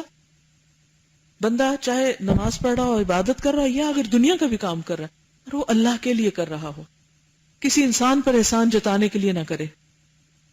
ان خیالات اور افکار کے سوا جس قدر بھی افکار ہیں وہ شیطانی وساوس، باطل تمنائیں اور محض فریب ہے، دھوکہ ہے۔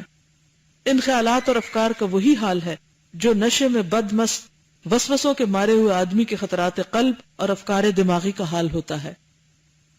اصل حقیقت کا پتہ انہیں اس دن لگے گا جب ان پر حقیقت منکشف ہوگی اور وہ زبان حال سے کہتے ہوں گے ان کان منزلتی فی الحب عندکم ما قد لقیت فقد ضیعت ایامی، اگر محبت میں میرا مقام تمہارے نزدیک اسی قدر ہے جو میں پا رہا ہوں تو میں نے اپنے دن ضائع کیے۔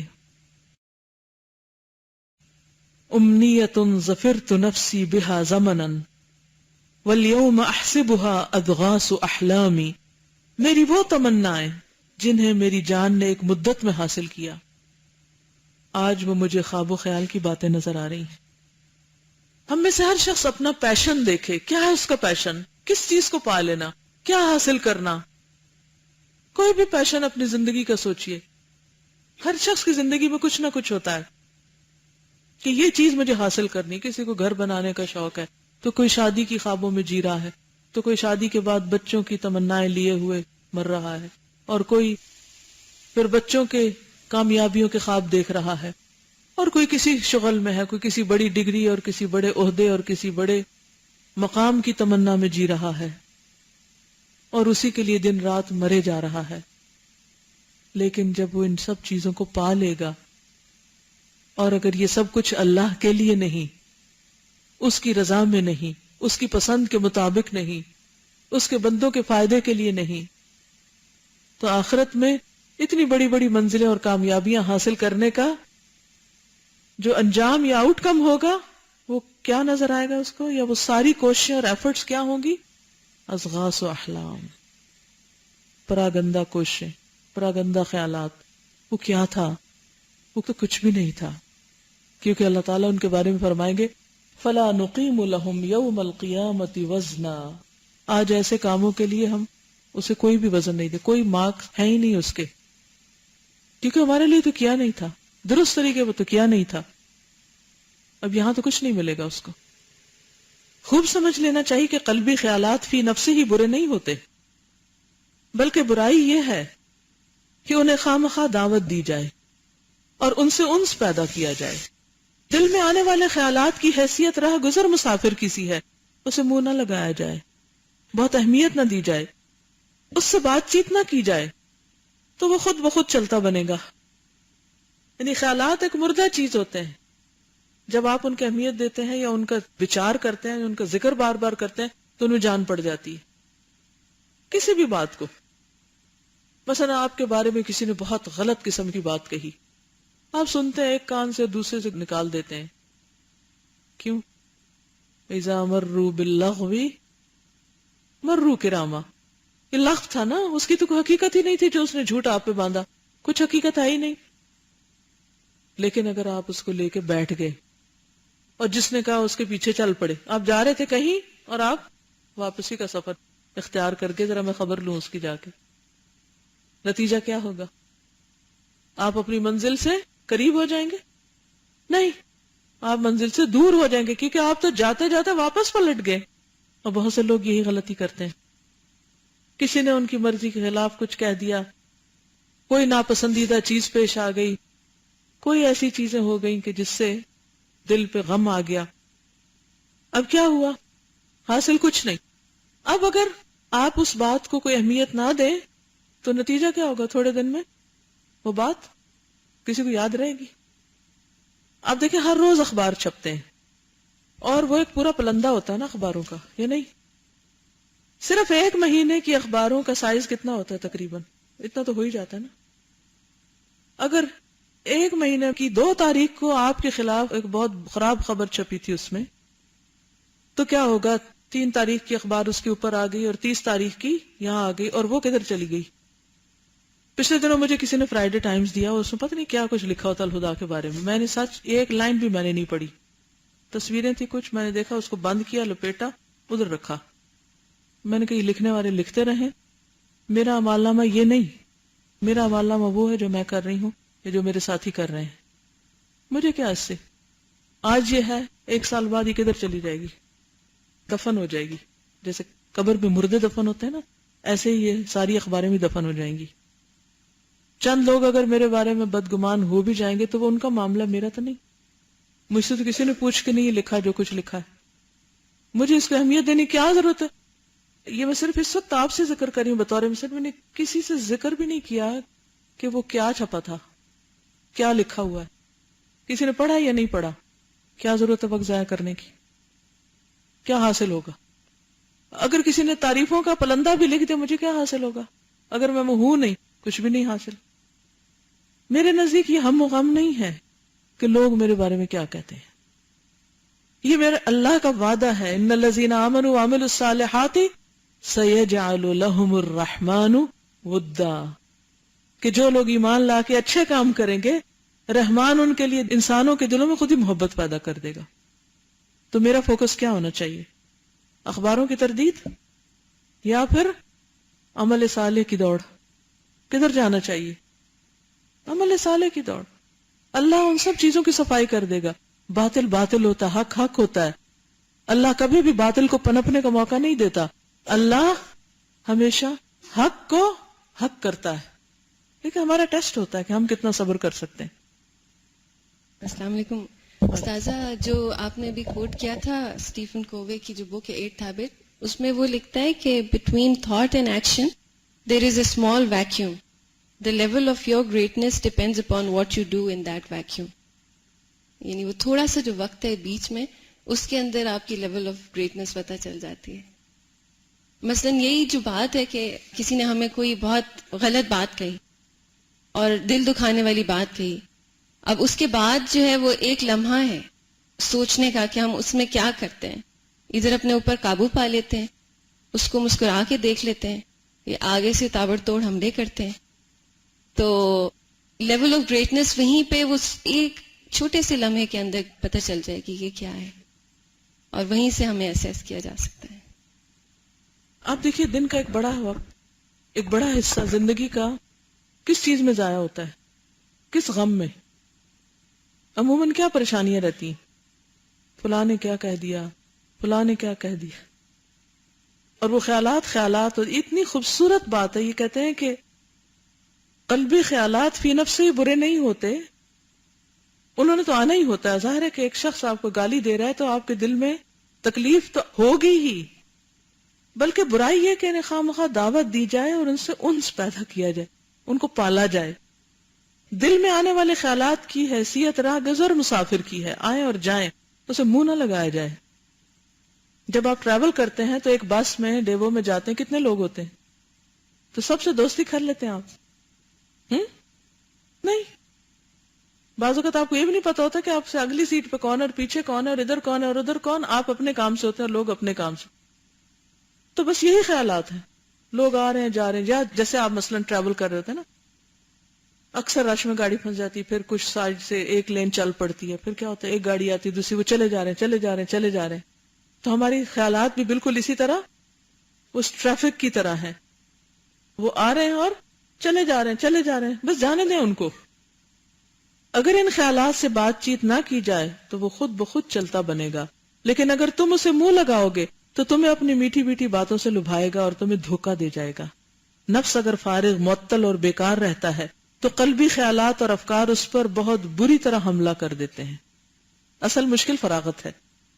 اس قلب و نفس پر ان خیالات کا حملہ دشوار ہوتا ہے جو شریف اور آسمانی ہوتے ہیں اور عالم بالا سے رشتہ تمانیت جوڑے ہوئے ہیں.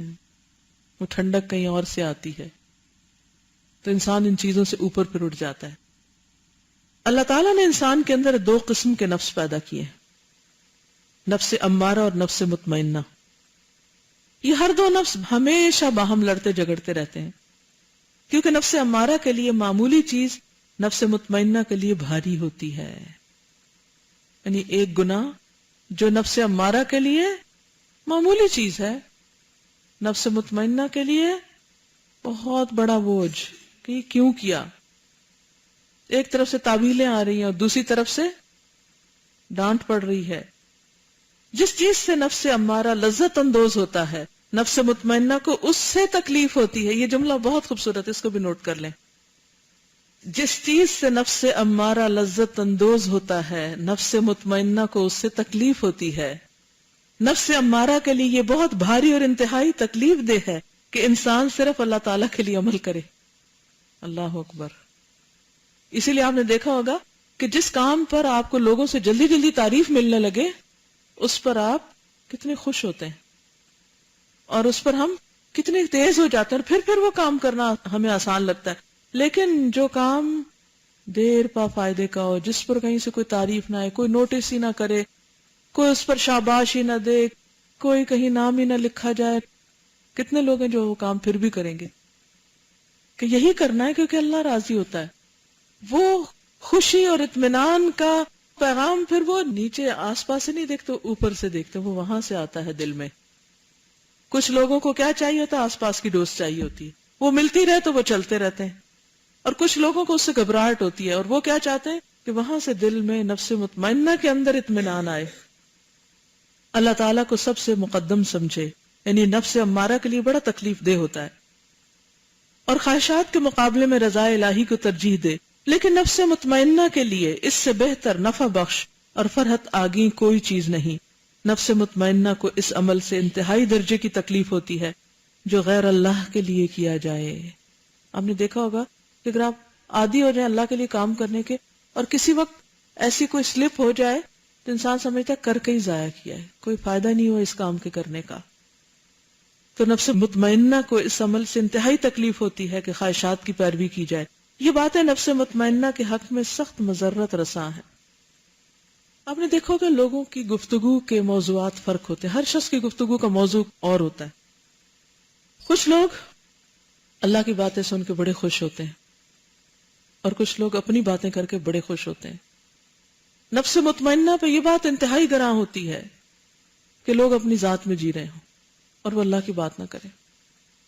کبھی آپ کو ایسی کسی مجلس میں جانے کا اتفاق ہو تو یوں دل کو وحشت ہونے لگتی ہے، دل لگتا ہی نہیں، اور پھر آپ کیا کہتے ہیں؟ ہم انفٹ ہو گئے ہیں. اور پھر شیطان کیا کہتا ہے؟ تم غلط ہو، کیونکہ باقی سارے لوگ تو ایسے ہی سوچتے ہیں اور تم کسی اور طرح سوچتے ہو، تم انفٹ ہو، تم غلط ہو. حالانکہ آپ اکیلے ٹھیک ہوتے ہیں لیکن شیطان آپ کو وسوسے ڈال ڈال کے کہتا نہیں تم غلط ہو. وہ سارے لوگ تو نہیں غلط ہو سکتے، حالانکہ یہ تو کوئی قاعدہ نہیں کہ میجورٹی ہی ٹھیک ہوگی. مشرکین کو اپنے بتوں کا ذکر بہت پسند آتا تھا اور اس میں خوش ہوتے تھے، اور جب ایک اللہ کا ذکر کیا جاتا تو ان کے چہرے مرجھا جاتے، دل تنگ ہونے لگتے، بس صرف ایک اللہ کی بات. اس کے برعکس نفس مطمئنہ کے لیے عین راحت اور خوشی اور اطمینان ہے کہ جہاں اللہ کی بات زیادہ. آج اتفاق یہ ہوا کہ مجھے کسی مجلس میں جانے کا اتفاق ہوا. بہت دنوں سے انتظار کر رہی تھی کہ میں اس مجلس میں جاؤں گی اور ایک طرح سے لمحے گن رہی تھی. لیکن جب میں اس مجلس میں گئی اور لوگوں نے بات شروع کی تو وہ باتیں ان کی اپنی ذات کے بارے میں تھی. میں یہ تھی، میں یہ تھی، میں نے یہ کیا، میں نے وہ. ہر میں میرے دل پہ ایسے لگ رہا تھا کہ جیسے کوئی ایک پتھر پھینک رہا ہے. ہر دفعہ جب کوئی میں کہتا تو مجھے لگتا کسی نے مارا مجھے. تھوڑی دیر میں میرے دل کے اندر شدید گھبراہٹ شروع ہو گئی. مجھے لگا جیسے میں غلط جگہ بیٹھی ہوں اور مجھے فوراً یہاں سے اٹھ جانا چاہیے، اور واقعی میں نہیں بیٹھ سکی. کیونکہ بعض اوقات قرآن پڑھ کر بھی ہمارا نفس ہمیں دھوکہ دیتا ہے اور ہم اپنی اتنی تعریفیں کرتے ہیں اور بظاہر ہم سمجھتے ہیں بڑے نیک ہو گئے، اپنی نیکیوں کے بہت افسانے سناتے ہیں. لامتنا ہی کہیں اینڈ ہی نہیں ہونے کو آتا، باتیں ختم ہی نہیں ہوتی. اتنے خوش رہتے ہیں اپنے بارے میں باتیں کر کر کے. کب ہم نکلیں گے اپنی ذات سے باہر؟ کب ہمیں لطف آئے گا اللہ کی بات کر کے؟ کب ہماری سوچوں کا اور محبتوں کا مرکز اللہ کی ذات بنے گی؟ ہم کیوں نہیں سوچتے؟ تو بات یہ ہے کہ بہت تھن لائن ہے ان دو چیزوں کے بیچ میں، اور نفس کے دھوکے بڑے شدید ہیں. تو یہ نہ سوچیں کہ قرآن کا سرٹیفکیٹ مل گیا تو پار ہو گئے، سب سے ہائیسٹ مارکس لے لیے تو آپ سب سے واقعی نیکیوں میں آگے نکل گئے. ہرگز بھی نہیں. بہت بڑا دھوکا ہے. کبھی مجھے کوئی ٹیچر یا کوئی بھی بتاتا ہے نا مجھے کہ اسٹوڈنٹس کے اندر سے نمبروں کی دوڑ نہیں ختم ہوتی اور نمبروں پہ بڑی بحث کرتے ہیں اور نمبروں پہ بڑا کانشیس ہیں، اس کا کیا حل ہو؟ تو میں ہمیشہ یہ کہتی ہوں کہ مقصد ہی نہیں پایا، فوکس ہی نہیں ہے. کیوں قرآن پڑھ رہے ہیں؟ سرٹیفکیٹ لینے کے لیے، نمبر لگوانے کے لیے؟ پھر تو آپ بڑے ہی غلط کام کر رہے ہیں. آپ کو یہاں نہیں ہونا چاہیے، کچھ اور کرنا چاہیے. اگر آپ اللہ کے لیے قرآن پڑھ رہے ہیں، ہر حال میں آپ نفس سے مطمئن ہوں گے. ٹھیک ہے، آپ یہ ضرور کہہ سکتے ہیں کہ ٹیچر نے یہ میرے صحیح کو غلط کر دیا ہے، میں اپنی اصلاح چاہتا ہوں، اگر میں نے غلط لکھا ہے تو مجھے بتا دیا جائے. اس طالب علم کا طریقہ یہ ہوگا کہ میری اصلاح کی جائے اگر میری کہیں غلطی ہے. لیکن وہ طالب علم قرآن پڑھ کے بھی کچھ نہیں پڑھا کہ جو اس بات پہ لڑے اور جھگڑے کہ میرا آدھا نمبر کیوں کم ہے اور میں کیوں پیچھے رہ رہا ہوں. تو ساری نیت ہی الٹ ہے. ہم دنیا میں شہرت کے لیے کہ ہم نمبر 1 آئے اس کے لیے پڑھ رہے ہیں، اور قیامت کے دن ایسے قرآن پڑھنے والوں کا انجام کیا ہوگا کہ جو صرف شہرت کے لیے پڑھ رہے تھے.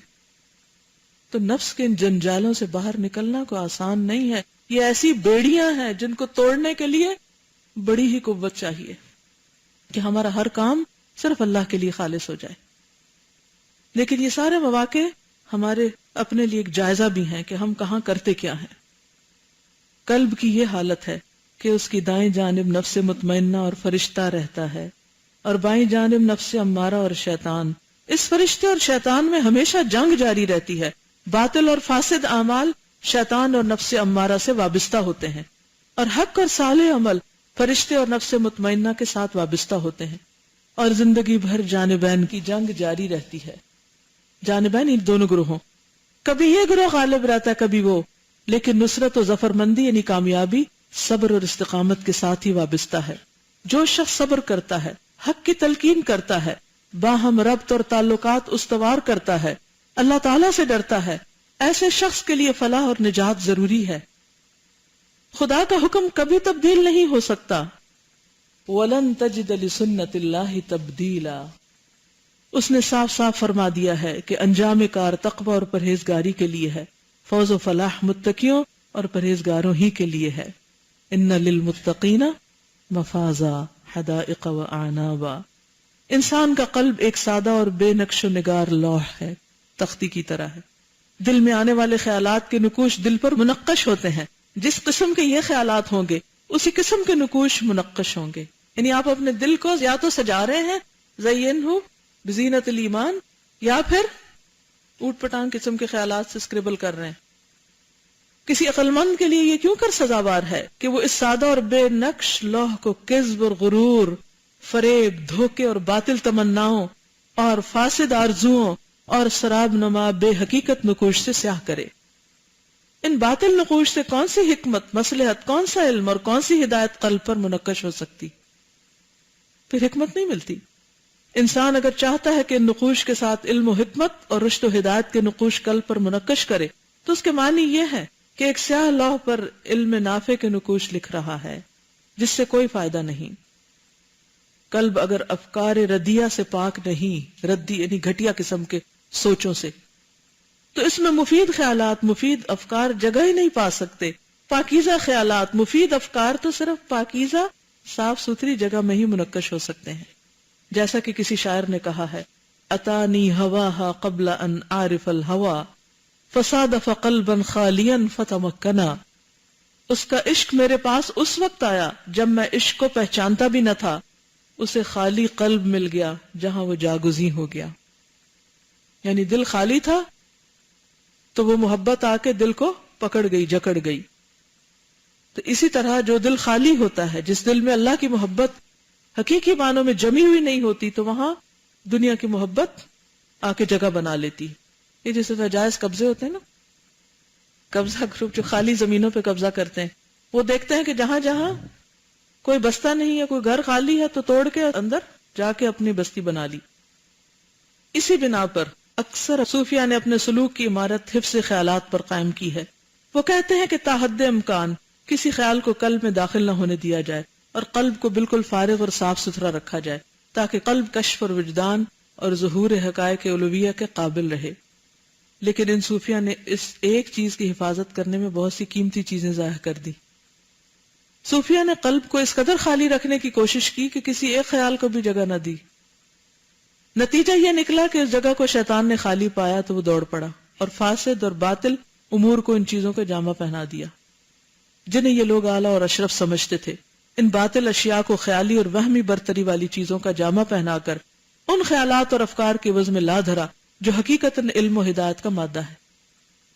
قلب جب ان اچھے خیالات اور افکار سے خالی رہا تو شیطان دوڑ پڑا اور صاحب قلب کے مناسب حال کوئی مشغلہ تجویز کر دیا. مشغلے کے مناسب حال خیالات و افکار کھڑے کر دیے اور ان میں اسے مشغول کر دیا. ظاہر ہے کہ ایک انسان اگر سفلی خیالات، سفلی کیا ہوتے؟ نچلے، گھٹیا خیالات و افکار کی صلاحیت نہیں رکھتا تو اس میں علوی خیالات اور افکار کی صلاحیت کہاں ہوگی؟ چنانچہ شیطان نے ایک ارادے سے اسے الگ کر دیا مگر تجرید و فراخ کے ارادے میں مشغول کر دیا کہ بندہ بالکل بیکار ہو کر رہ جائے. یعنی ایسی محنت پہ لگا دیا کہ جو مطلوب نہ تھی. یعنی اللہ نے ہم سے یہ نہیں چاہا کہ دل میں کچھ بھی نہ آئے اور دل بالکل ہی خالی رہے. نہیں، اس میں صحیح خیالات جمع راسخ ہوں، ارادے بنے، عزیمت بنے اور انسان کچھ کرے.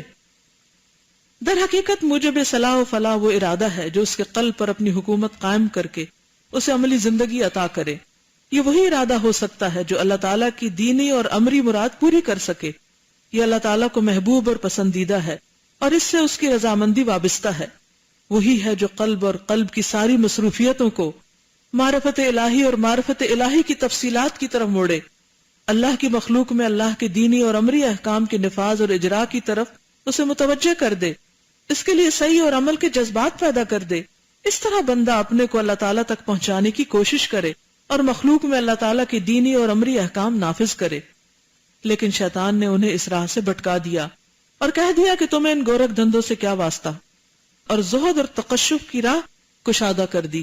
یعنی دنیا کو بالکل ہی کیا کہا کہ اس کے لیے کچھ بھی نہ کرو اور اس کو بالکل ہی فنا کر دو.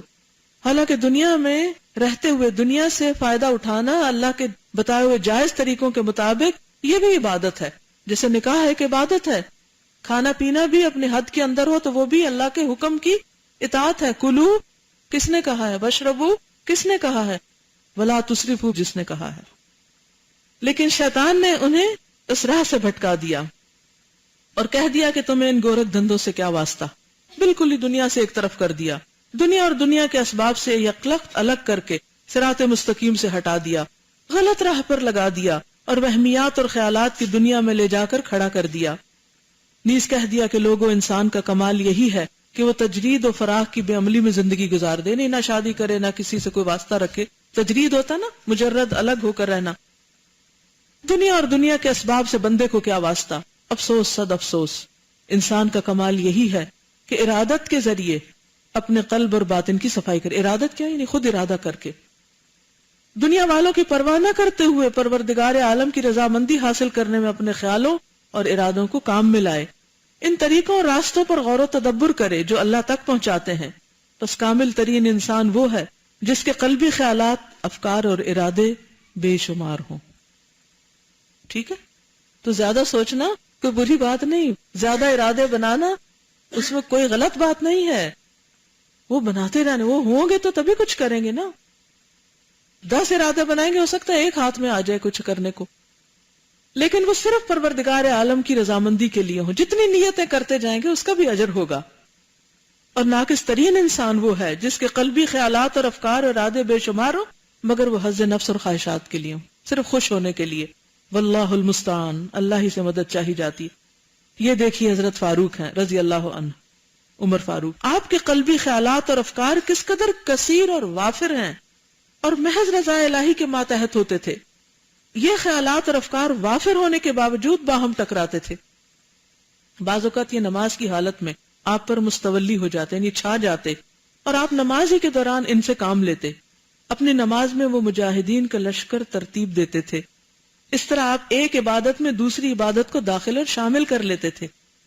یعنی یہ تو ہو نہیں سکتا کہ مطلقاً نماز میں کوئی خیال نہ آئے. یہ ہو سکتا ہے، آئیں گے خیال، لیکن ضرورت اس چیز کی کہ کیا سوچ رہے ہیں، یہ سوچ رہے اچھا فلاں نے میرے ساتھ یہ کیا تو اب میں اس کی یوں خبر لوں گی.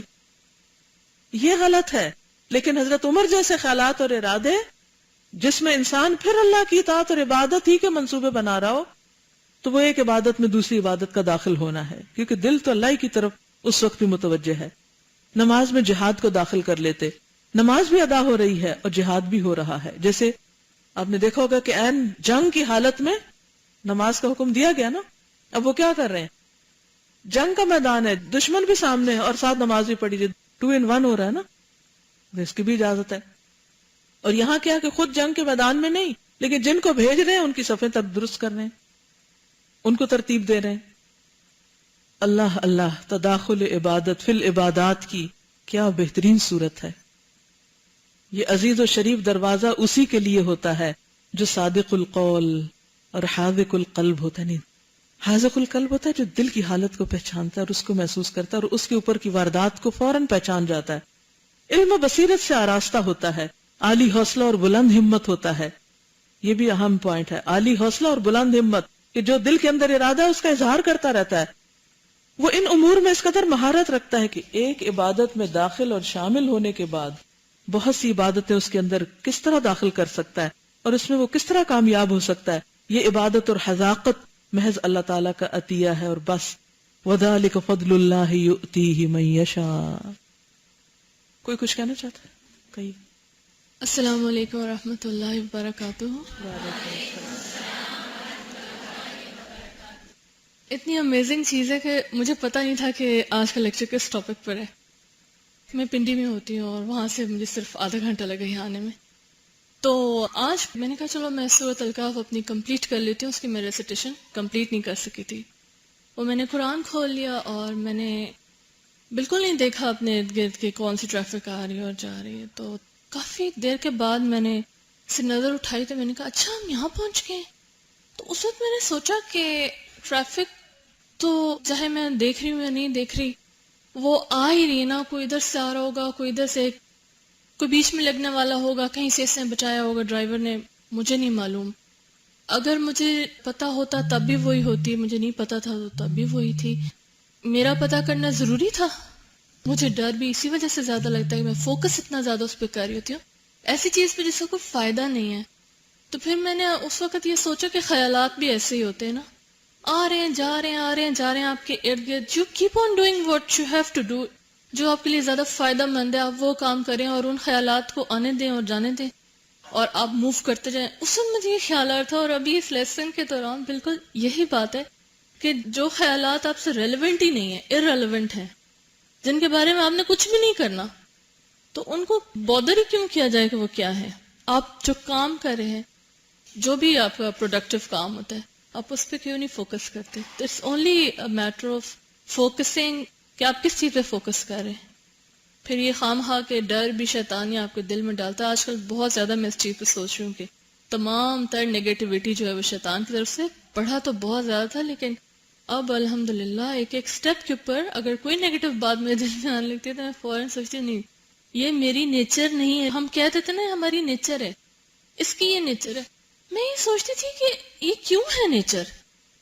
لیکن اب مجھے سمجھ میں آیا کہ جب ہم مسلسل شیطان کے نیگیٹو ایفیکٹ کو قبول کرتے رہتے ہیں اور اس کو اسی پر سوچتے اور اس سے وہ جیسے انہوں نے کہا نا مشغول ہوتے رہتے ہیں، اس کے ساتھ شغل اختیار کر لیتے، وہ پھر آپ کی نیچر بن جاتی ہے. تو جس طرح آپ نے ایک دفعہ پہلے بنائی تھی اب آپ اس کو ریفارم کرتے ہیں. میرے خیال ہے اسی کو شاید کہتے ہیں کہ آپ کیریکٹر کی ڈی کنڈیشننگ کرتے ہیں. بالکل، کیونکہ اللہ نے تو انسان کو فطرت پر پیدا کیا نا، اور وہ منفی سوچ تو نہیں ہے. یہ تو ہم خود کر کے پھر اپنی نیچر خود بنا لیتے ہیں.